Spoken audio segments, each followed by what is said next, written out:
새벽기도에 나오신 여러분들을 주님의 이름으로 환영하고 축복합니다. 다 같이 샘물의 기도로 함께 기도하도록 하겠습니다.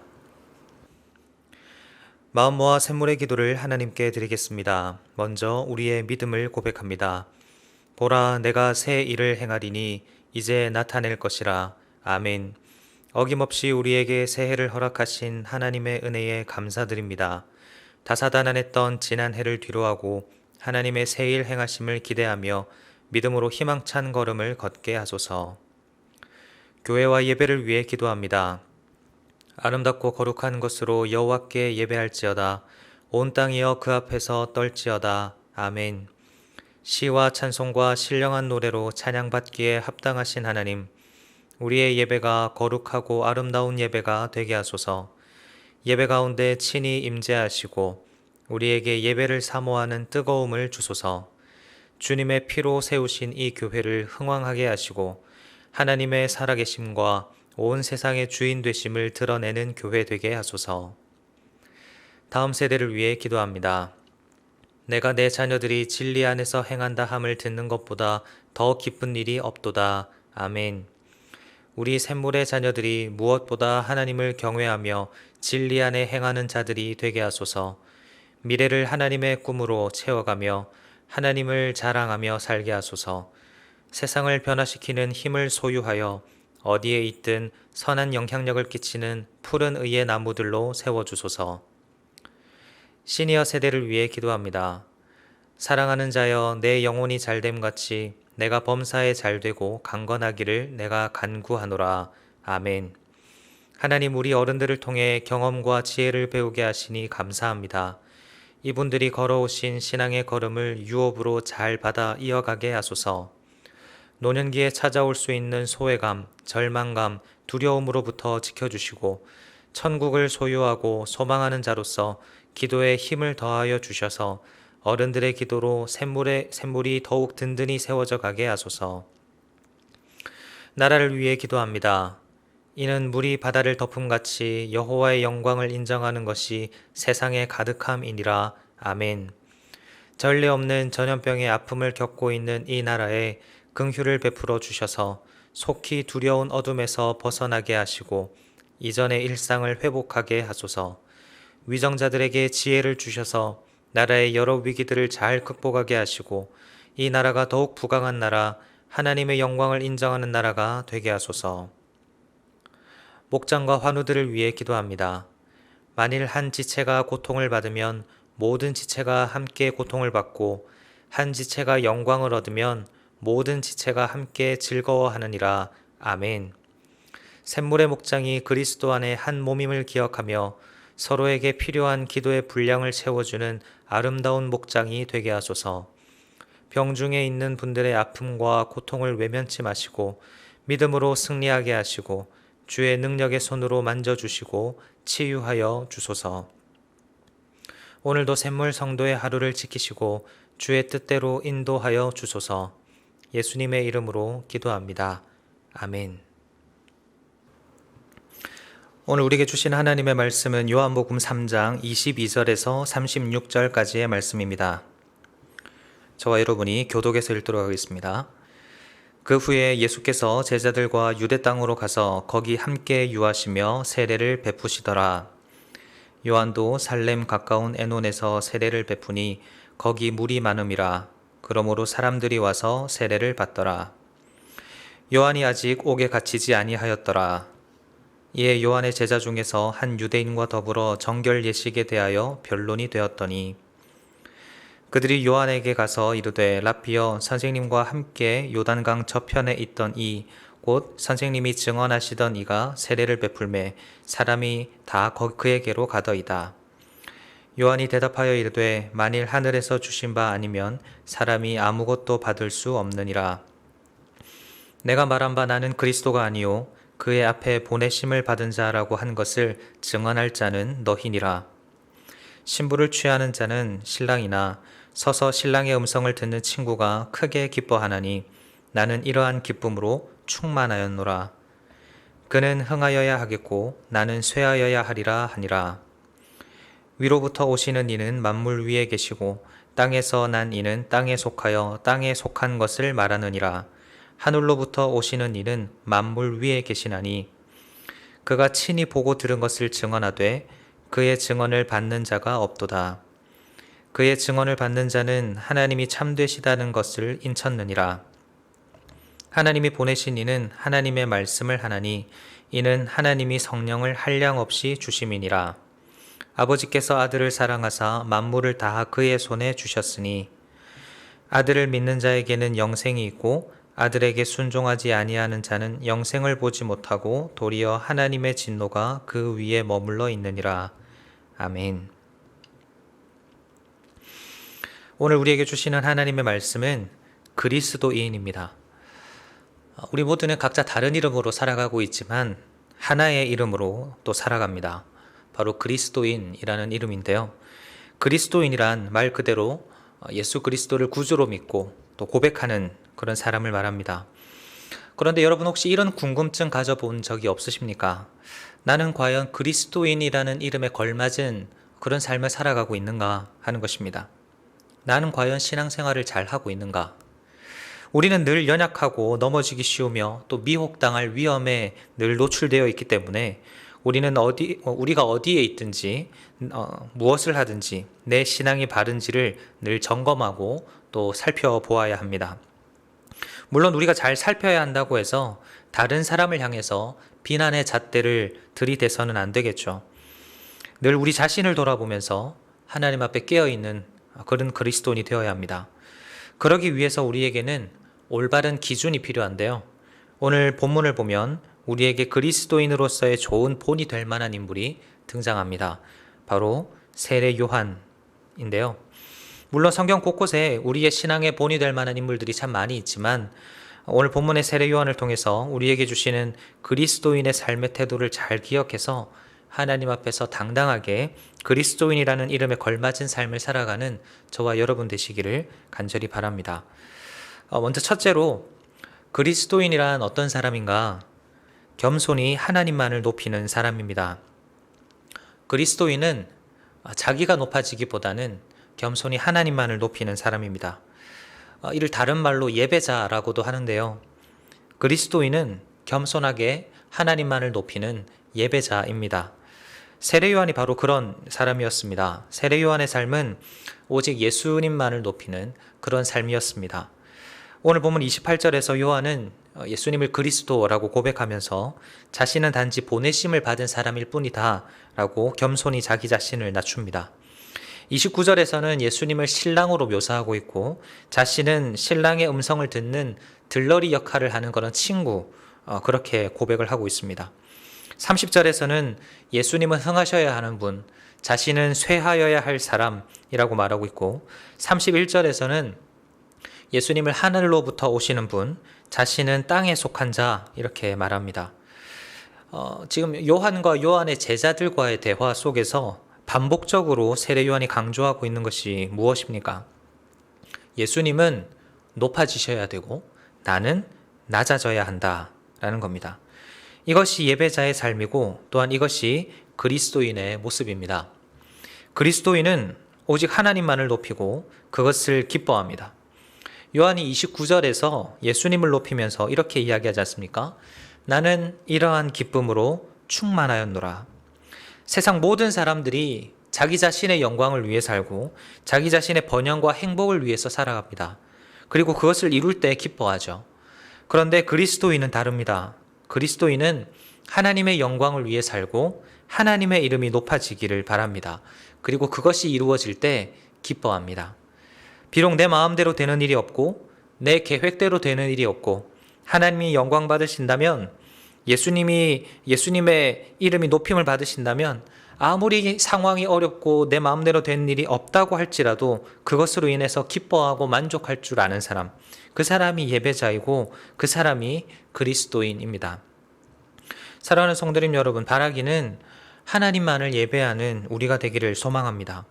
하나님만을 높이고 하나님께만 영광을 돌리는 우리가 되기를 간절히 바랍니다. 어떤 사람들은 하나님을 이용해서 자기 자신을 높이려고 합니다.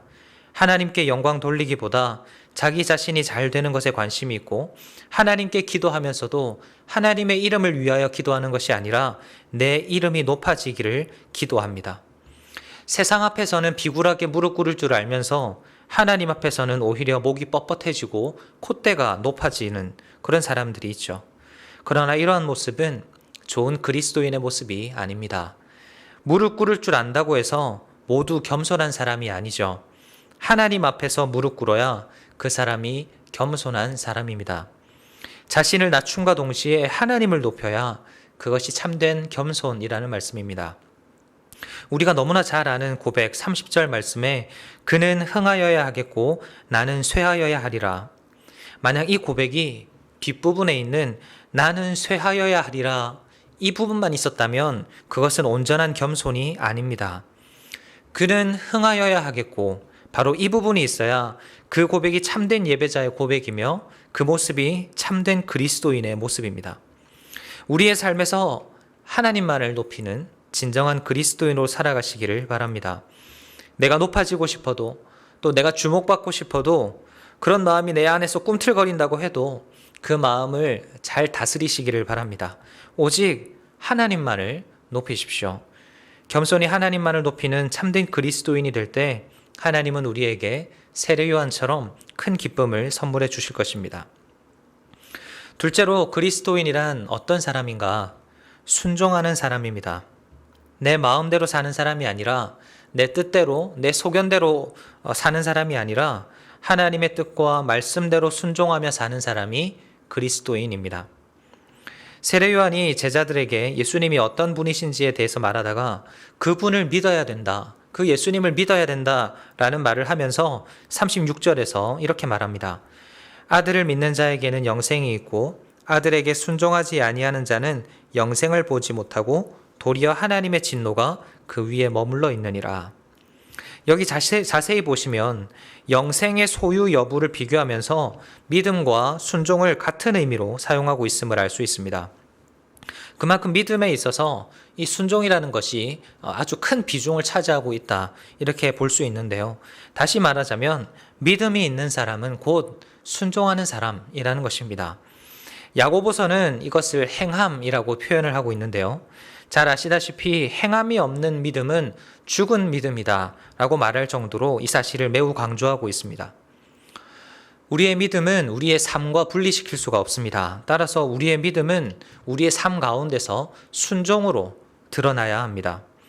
1차적으로는 하나님의 구원으로의 부르심에 순종해서 하나님을 믿는 자가 되는 것, 그리고 그 후로 하나님의 말씀과 계명에 순종해서 하나님의 뜻대로 살아가기를 결단하는 것, 이것이 그리스도인의 모습이라는 거죠.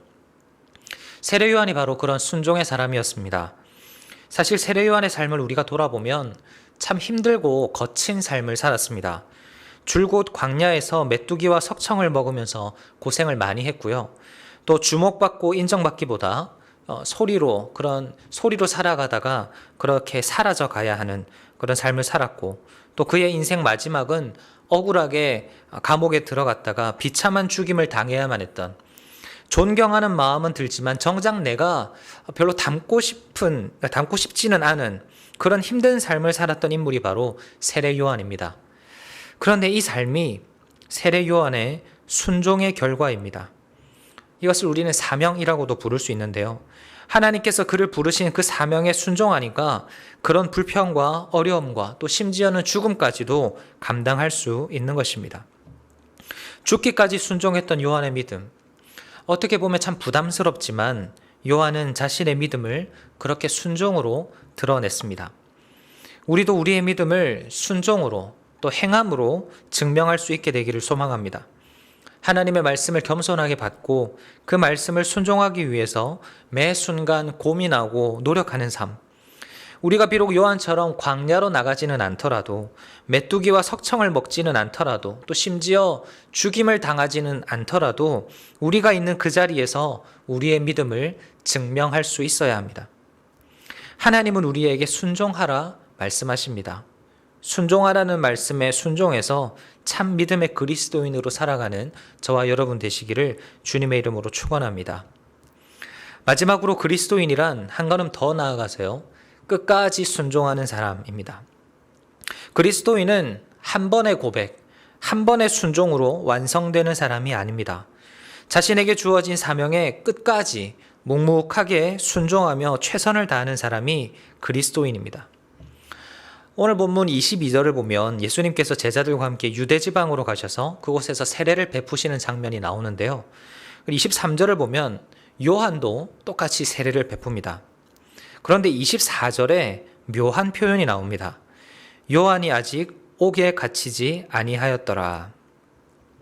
이 말은 지금 요한복음을 읽고 있는 1차 독자들이 요한이 옥에 갇혀 있는 사실, 더 나아가서 그곳에서 죽임을 당했다는 그 사실을 이미 알고 있었음을 암시합니다. 그런데 말씀을 묵상하는데 요한이 세례를 베풀었는데 아직 옥에 갇히지 않았었다. 이 구절이 요한이 세례를 베풀었는데 옥에 갇히기 전까지 계속 그 일을 했다. 이렇게 읽혀지는 것을 경험했습니다.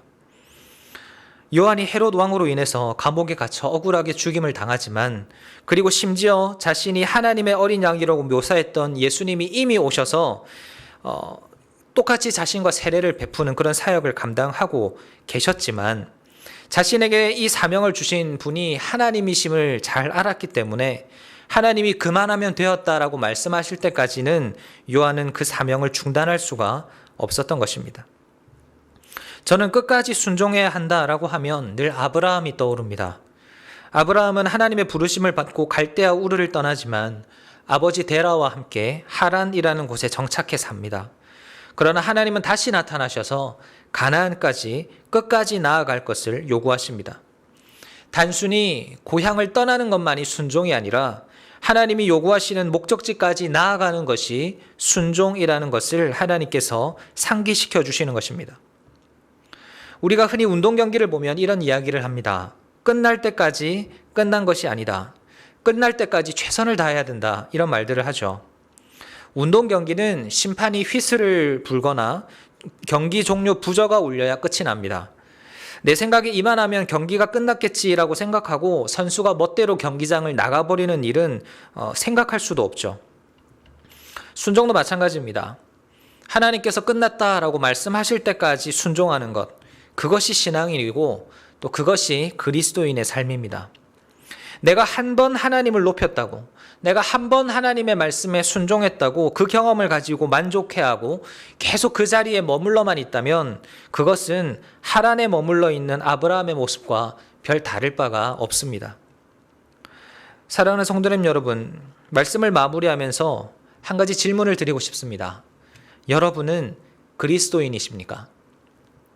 내가 예수님의 이름, 그 그리스도라는 이름에 먹칠하지 않고 그 이름에 걸맞은 사람으로 살아가고 있는가? 우리는 늘 우리 자신을 돌아볼 수 있어야 합니다. 언제나 하나님만을 높이시기를 바랍니다. 하나님만을 예배하시기를 바랍니다. 자꾸 우리 자신을 높이려는, 우리 자신을 예배하려는 사단의 미혹에 넘어가지 마시고 하나님 앞에서 나를 겸손하게 낮추고 오직 하나님께 영광이 되는 삶을 사는 우리 모두가 되기를 간절히 바랍니다. 그리고 그 하나님의 말씀에 순종하되 끝까지 순종하는 우리가 되면 좋겠습니다. 하란에 머무르는 아브라함이 아니라 경기 중간에 경기장을 빠져나가는 운동선수가 아니라 끝까지 내게 주어진 그 사명을 순종으로 잘 감당하는 우리가 되어야 할 것입니다. 나는 그리스도인입니다. 이 고백이 부끄러운 고백이 되지 않도록 오늘 하루도 하나님만을 높이고 예배하면서 끝까지 순종하는 삶을 살아가는 저와 여러분이 되시기를 주님의 이름으로 축원합니다. 말씀을 기억하며 함께 기도하실 때 하나님, 그리스도인이라는 이름에 부끄럽지 않도록 늘 하나님만을 높이며 끝까지 순종하는 믿음을 나에게 허락하여 주시옵소서. 함께 기도하시고 또 오늘 하루도 하나님의 뜻대로 살아가기를 결단하는 마음으로 함께 기도하신 후에 또 자유롭게 기도하시도록 하겠습니다.